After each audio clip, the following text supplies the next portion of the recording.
এই চ্যবনপ্রাশ বানাতে আমার যে যে মশলাগুলো লাগবে সেগুলো হলো এই যে তেজপাতা, এটা হচ্ছে জায়ফল, আর এটা হচ্ছে এলাচ, দারচিনি, লবঙ্গ, স্টার ফল, আর এটা হচ্ছে যষ্টি মধু, আর এটা হলো মৌরি, কাবাব চিনি, গোলমরিচ। বাস, এবার এই মশলাগুলো কি করি দেখুন। এই যে মশলাটা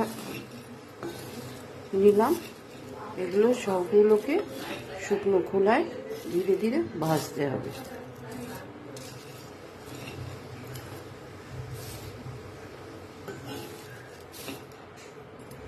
আমলকিগুলো আমি দেখালাম, সেই আমলকিগুলো এই যে স্টিমে সেদ্ধ হওয়া দেওয়ার জন্য বসিয়েছি। স্টিমে সিদ্ধ করলে না এগুলো খুলে যাবে।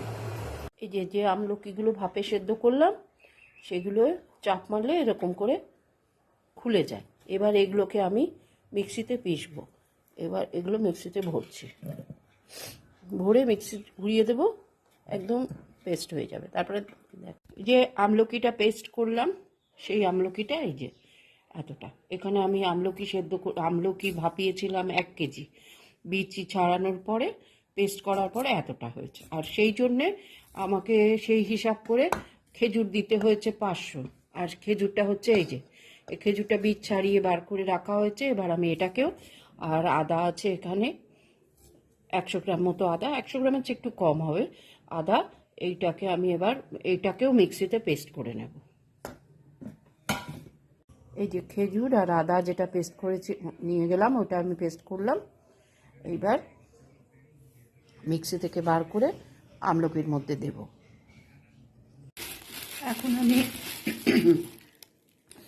যে গুড় লাগবে সে গুড়টাকে আগে একটু গলিয়ে নেব, কেননা গুড়টা গলিয়ে নিয়ে গুড়টা একটু না ছেঁকার কারণ হচ্ছে এই যে গুড়ের মধ্যে একটা এমন মিহি বালি থাকে না, ওটা দাঁতে লাগলে খুব খারাপ লাগে।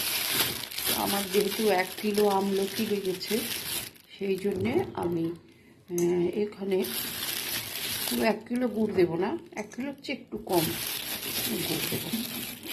আমার হচ্ছে বেশি মিষ্টি না করে একটু কম কম মিষ্টি হলেই ভালো লাগবে, প্রচণ্ড তীব্র মিষ্টি অত ভালো লাগে না। সেই জন্যে 1 কেজির চেয়ে একটু কম, ওই মোটামুটি 800 মতো গুড় দেবো।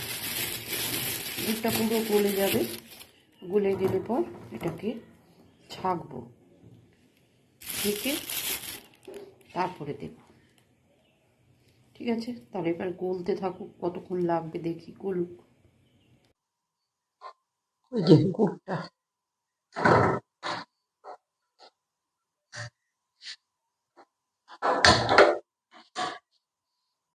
এবার গুড়টাকে আমি ছেঁকে নেব।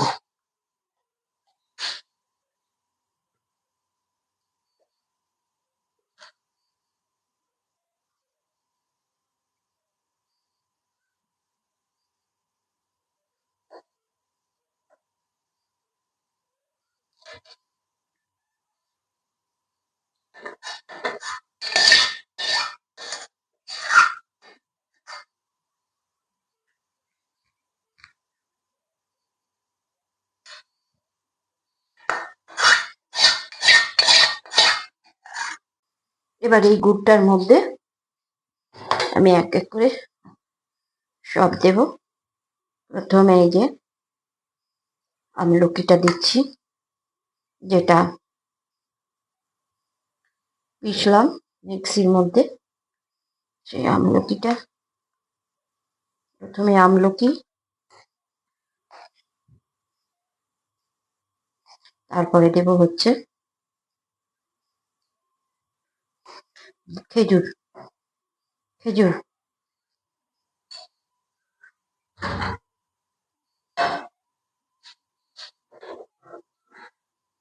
এবার এটাকে ধীরে ধীরে নাড়তে থাকতে হবে, টাইম লাগবে।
প্রায় এখানে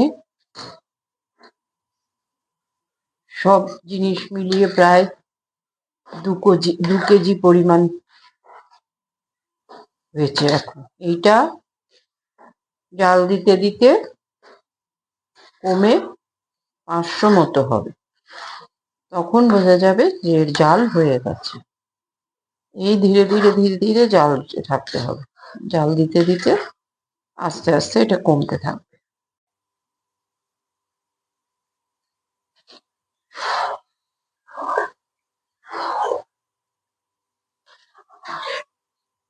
কখন শুরু করেছি, এই এখন একটু মনে হচ্ছে এক কড়াই ভর্তি ছিল, কমে এইটুকু হয়েছে। মনে হচ্ছে এবার ঠিক আছে, আর একটু কমলেই ধীরে ধীরে আরো কয়েকটা জিনিস লাগবে, সেগুলো দিতে হবে। সবচেয়ে বেশি সময় এটাই লাগে, এই যে জাল দেওয়া, বসে বসে এতক্ষণ ধরে শুকানো, এটাতে বিরাট টাইম লাগে।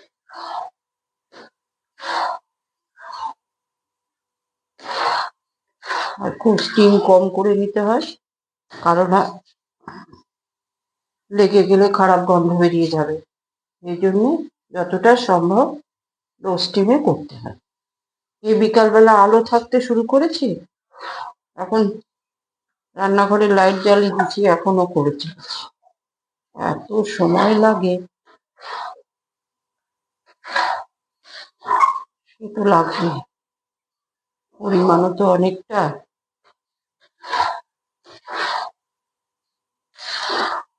সবাই বলবে একটু দেবে দিদি, একটু দেবে, ওই জন্য একটু বেশি করে বানাতে হয়।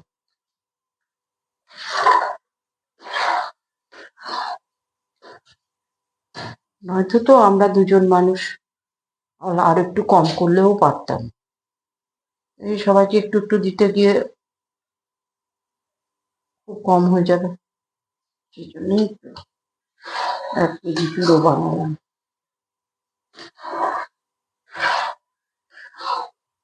এখন যে শুকনো মশলাগুলো ভেজেছিলাম, ভেজে গুঁড়ো করেছি, এবার আগে ওই মশলাটা দেবো, তারপরে তো ঘি দিতে হবে, মধু দিতে হবে।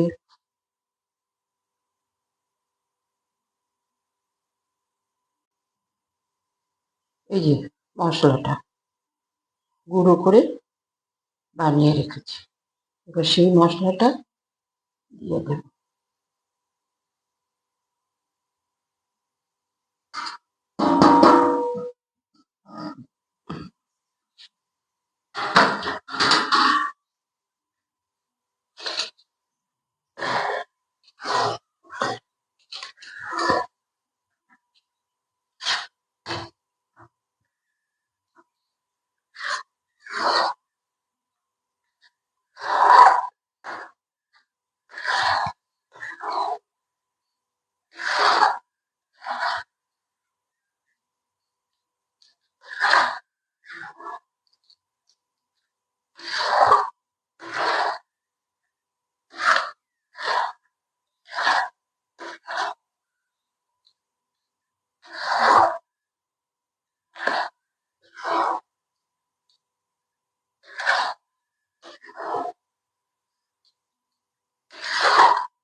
মশলাটা দেওয়ার পর আরো শুকিয়ে যায়, একদম শুকিয়ে গেছে। এবার দেবো এর মধ্যে একটু ঘি। এর মধ্যে দিতে হবে 1 কেজিতে মোটামুটি 3 চামচ মতো ঘি দিতে হবে। আর তারপরে লাস্ট মধু।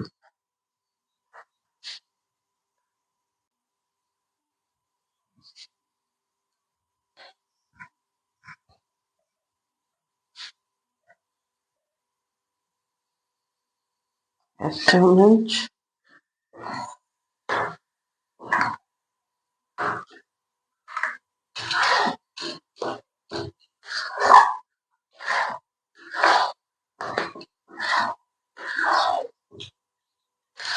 যা সুন্দর গন্ধ বেরোচ্ছে না মশলাটা দেওয়ার পরে।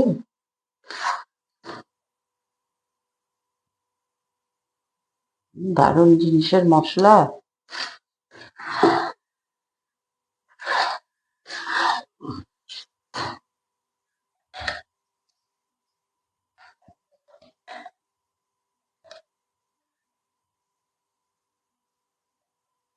চামচ 2।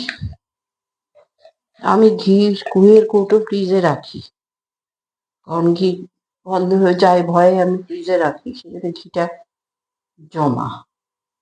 3 চামচ।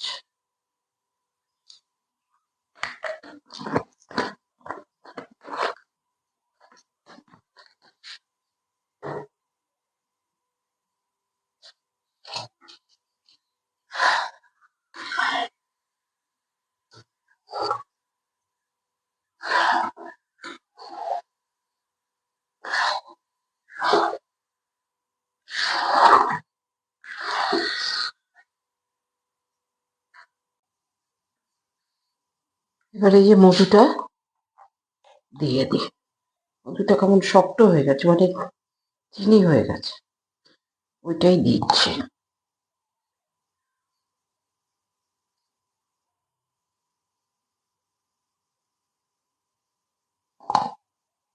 খুব ভালো, মধুটা এত ভালো না। এইটা হচ্ছে ওই মুদি কেয়ারের মধু, খুব ভালো মধুটা।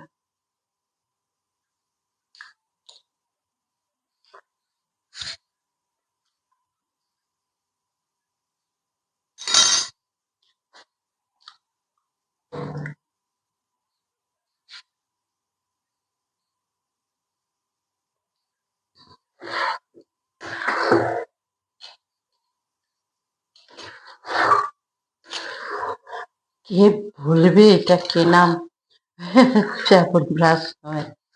কি সুন্দর দেখাচ্ছে, এমনি সুন্দর গন্ধ বেরোচ্ছে।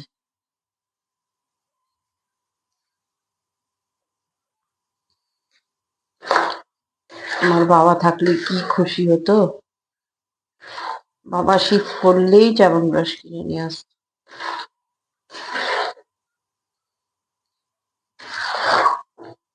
এখন তো বানাতে, এত রান্না বাড়া কিছু করতাম না।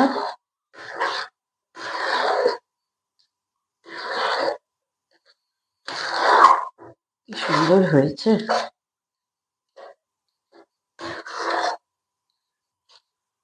আমি নিজে খুব খুশি হয়েছি বানিয়ে। ঠিক আছে, এখন কৌটোতে ভরবো। একটা জায়গার মধ্যে কৌটোতে ভরবো, মানে একটা বড় কৌটোতে, টিফিন কৌটো জাতীয় জিনিসে ভরতে হবে। এটা তো অনেকটা আছে, একটা কৌটোতে হবে না। কৌটোতে ভরে তারপরে দেখাবো। আজকের মতো থাকলো এখানেই। চ্যবনপ্রাশ বানানো দেখলাম, আপনারাও চেষ্টা করুন। আর এই চ্যবনপ্রাশ বানানো যদি আপনাদের ভালো লাগে, প্লিজ আমাকে একটু সাবস্ক্রাইব করবেন। ইন্টারেস্ট পাচ্ছি না, কতই করে রান্না দেখাচ্ছি, কেউ সাবস্ক্রাইব করে না। করবো তারপরে হঠাৎ ছেড়ে দেবো। সবাই বলছে না দিদি করো করো, ভালোই করছো তুমি, খুব ভালো, কিন্তু সাবস্ক্রাইব তো হচ্ছে না, কেউ তো দেয় না। না দিলে কি করে করি? আপনাদের যদি ভালো লাগে আপনারা একটু করবেন, তাহলে তো আমি উৎসাহ পাই। তারপরে আরো আমি অনেক কিছু করবার ইচ্ছা আমি করতে পারি, করি, কিন্তু আমার মনে আনন্দ পেলে তবে করতে ইচ্ছা করে। আপনারা একটু প্লিজ সাবস্ক্রাইব করবেন। তাহলে আমি আরো অনেক অনেক ভালো জিনিস দেখাবো। এরপরে আমলকির মোরব্বা বানাবো।